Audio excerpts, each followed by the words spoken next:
Hola queridos amigos, y bienvenidos a Explorando la Palabra, un programa radial y en línea dedicado a leer, amar y vivir todo el consejo de Dios. Si el Señor lo permite, nuestra intención es avanzar verso por verso, capítulo por capítulo, a través de toda la Biblia. Acompañándonos para continuar este recorrido está nuestro maestro de la Biblia aquí en Explorando la Palabra, el pastor Paul Carter. Espero que tengas tu Biblia abierta delante de ti hoy en Job, capítulo 2. Mencioné en el primer episodio de esta serie que la estructura del libro de Job es bastante sencilla. Hay como un marco narrativo, una pequeña parte de historia al principio y luego otra al final, con un diálogo muy extenso entre medio. Este es el segundo escenario del primer acto. Podríamos decir que es el segundo intento de Satanás por lograr que Job maldiga a Dios y demostrar que su fe era en realidad meramente mercenaria. Retomamos la acción en el versículo 1. Hubo un día en que los hijos de Dios vinieron a presentarse delante del Señor, y Satanás vino también entre ellos para presentarse delante del Señor. Y el Señor dijo a Satanás: ¿De dónde vienes? Satanás respondió al Señor y dijo: de recorrer la tierra y de andar por ella. Y el Señor dijo a Satanás: ¿Has considerado a mi siervo Job? No hay otro como él en la tierra, un hombre intachable y recto, temeroso de Dios y apartado del mal. Él todavía mantiene firme su integridad, aunque tú me incitaste contra él para destruirlo sin razón. Una vez más se nos da aquí un vistazo al tribunal celestial, y nuevamente nos sorprende el hecho de que Satanás tenga permiso de entrar, y más aún, el privilegio de hablar. Eso nos recuerda que el diablo es un perro con cadena. Siempre actuará conforme a su naturaleza, es decir, robar, matar y destruir. Pero solo puede hacer aquello que finalmente sirve a los buenos y salvadores propósitos de Dios. Y por lo visto, el propósito de Dios aún no había sido completamente realizado en el amado hermano Job, porque otra vez Dios dirige la atención de Satanás hacia su siervo sufriente. Dios le dice nuevamente: ¿Has considerado a mi siervo Job? Dios es el director de todo este drama. Que no te quede duda de eso. Él es el director, y Él es también el actor principal. Dice al diablo: tú me incitaste contra él. De modo que Dios asume la responsabilidad de que, en última instancia, Él es quien actuó contra Job. Sobre este punto, todos los personajes alrededor de la historia están completamente de acuerdo. No hay ningún intento en esta narrativa de distanciar a Dios de la responsabilidad sobre todas las cosas difíciles y horribles que le acontecieron a Job. Todos en la historia atribuyen sin vacilación estos eventos a la soberanía de Dios. Job dijo: el Señor dio y el Señor quitó. Él no dijo: el Señor dio y Satanás quitó. Job sabía perfectamente quién estaba al mando, y los amigos también están en la misma página cuando llegan a la escena. Ellos saben a quién deben mirar en última instancia. El narrador también lo atribuye todo a Dios. En el capítulo 1, cuando un rayo, presumimos, cayó del cielo y quemó el campo, el narrador lo llama el fuego de Dios del cielo. ¿Oyes eso? No dice el fuego de Satanás desde el infierno, sino el fuego de Dios desde el cielo. Eso fue lo que quemó el campo. Eso fue lo que destruyó la riqueza y los negocios de Job. Todo es Dios en esta historia, y eso no es blasfemia. No es incorrecto atribuir estas cosas a Dios. Después de todo, Dios dice acerca de sí mismo en Deuteronomio capítulo 32: ved ahora que yo soy Él, y no hay Dios fuera de mí. Yo doy muerte y doy vida. Yo hiero y yo sano, y no hay quien pueda librar de mi mano. Así que esto es simplemente ortodoxia explorada durante 42 capítulos. Todos están de acuerdo en que Dios es el único soberano, majestuoso en autoridad. Él da muerte, da vida, hiere, sana, y su voluntad es completamente incontestable en el universo. Así que si algo ocurre, sea bueno o malo, debe haber sido ordenado por Dios. Ahora bien, esa palabra, ordenado, será muy importante para nosotros. Porque algunas cosas no son hechas directamente por Dios, sino permitidas por Dios, ya que cumplen un propósito bueno y benevolente en última instancia. Los teólogos a veces hablan de la voluntad permisiva de Dios, y esa es una categoría útil. Dios permite que el diablo actúe como su agente y haga cosas a Job que en realidad avanzan los propósitos de Dios. Pero todos entienden que, en última instancia, la razón de todo esto debe hallarse en el Señor. No es que Satanás tuvo un buen día y logró sobrepasar el poder de Dios. No hay dualismo aquí. Satanás es un perro con cadena. Si Satanás fue permitido a actuar, entonces la razón reside en Dios. Dios lo ordenó.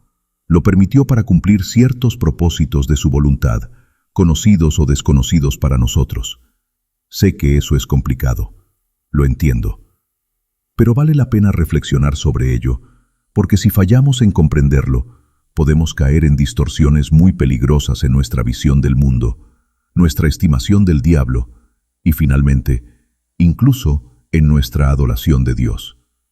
Así que vale la pena tomarse un tiempo para dejar esto claro. La frase «sin razón» al final del versículo 3 no significa que Dios no tuviera un propósito. Más bien, significa algo cercano a lo que queremos decir con la expresión «sin causa». Es decir, Dios trajo sufrimiento sobre Job que no correspondía en lo más mínimo a ningún pecado o rebelión particular en su vida. Esa es la peculiaridad que se encuentra al centro de todo el diálogo que sigue. Este es un sufrimiento inusual y no puede ser lógicamente conectado a ningún fallo específico en Job. Era una prueba, y nosotros sabemos eso. Satanás lo sabe, Dios lo sabe, pero por supuesto, Job no lo sabe. Sin embargo, era una prueba, y hasta ahora Job la había superado con excelencia. Pero el diablo quiere subir el nivel. Versículo 4. Entonces Satanás respondió al Señor y dijo: piel por piel, todo lo que tiene el hombre lo dará por su vida.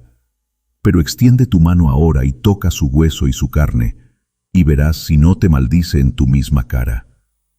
Y el Señor dijo a Satanás: he aquí, él está en tu mano, solo que preserva su vida. Aquí Satanás comete una gran injusticia contra Job.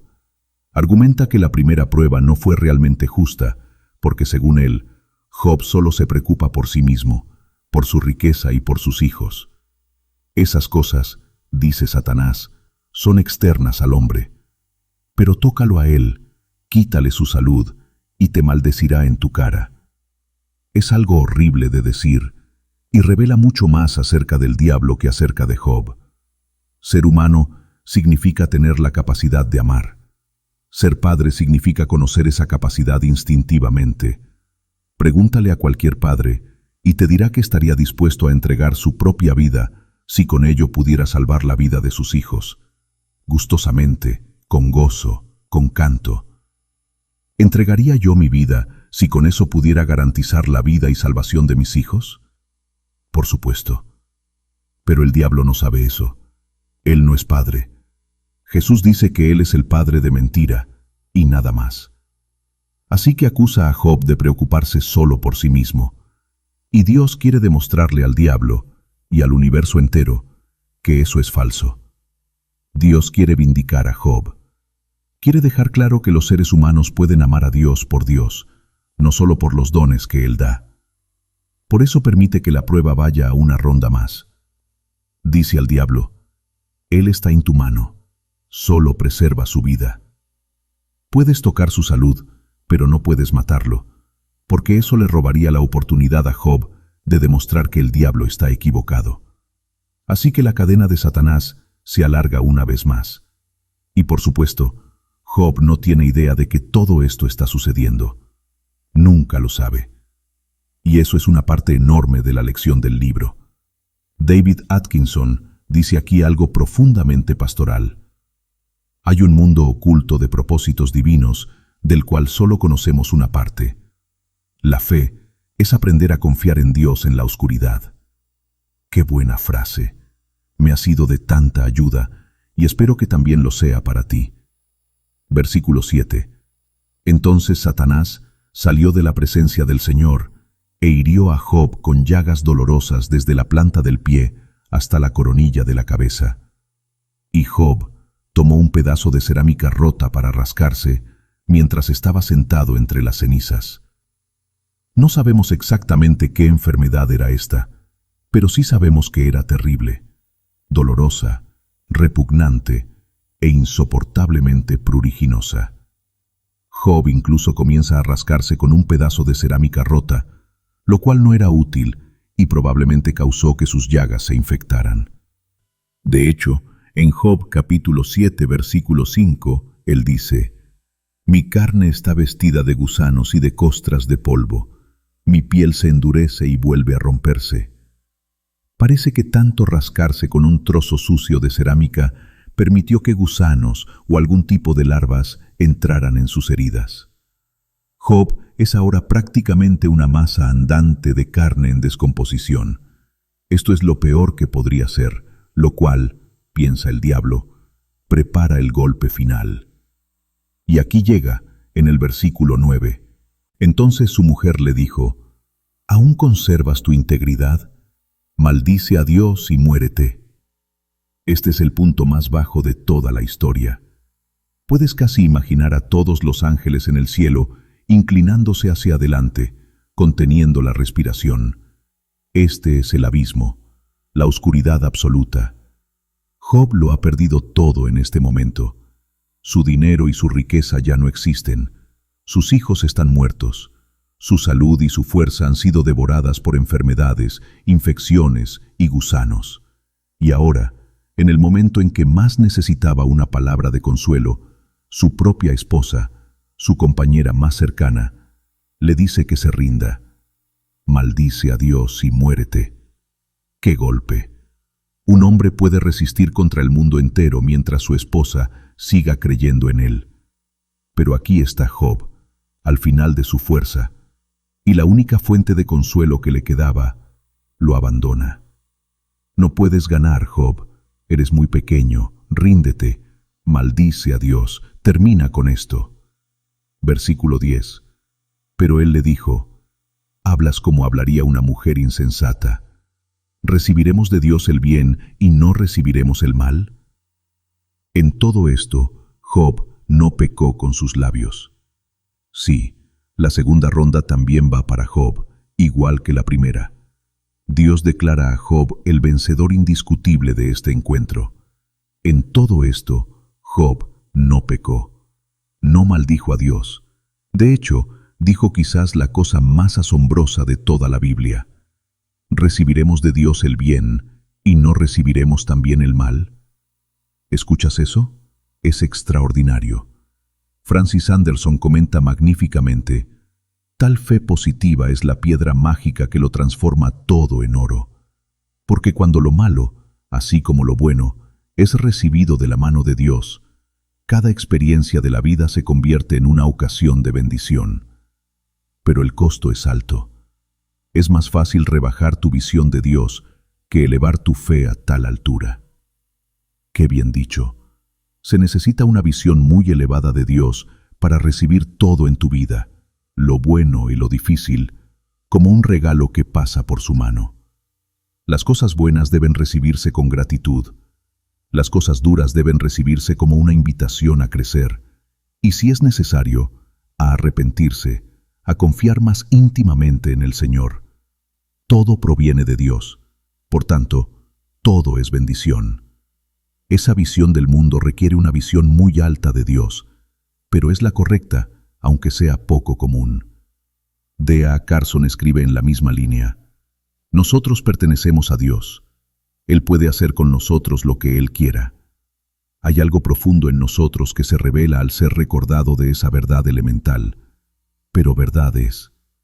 Nuestra rebelión es un recordatorio de cuánto queremos seguir siendo el centro del universo, con Dios sirviéndonos a nosotros. Ese es el corazón de toda idolatría. El sufrimiento prueba nuestra fe de maneras profundas y de largo alcance. Como pastor, lo he visto muchas veces.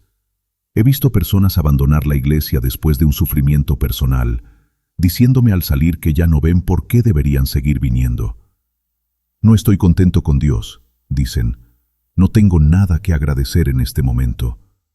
Esas declaraciones no nos dicen nada acerca de Dios, pero dicen muchísimo acerca de la idolatría presente en el corazón humano.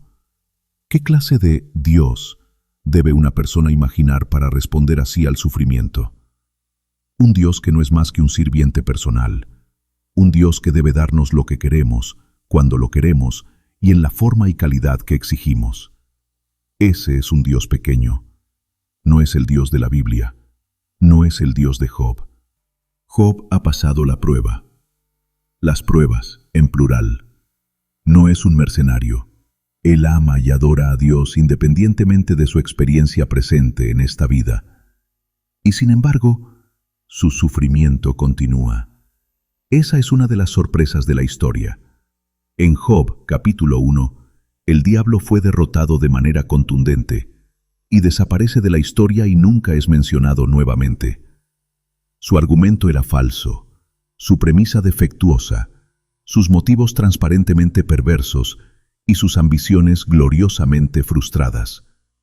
Entonces, ¿por qué continúa el sufrimiento de Job? Parece continuar durante meses.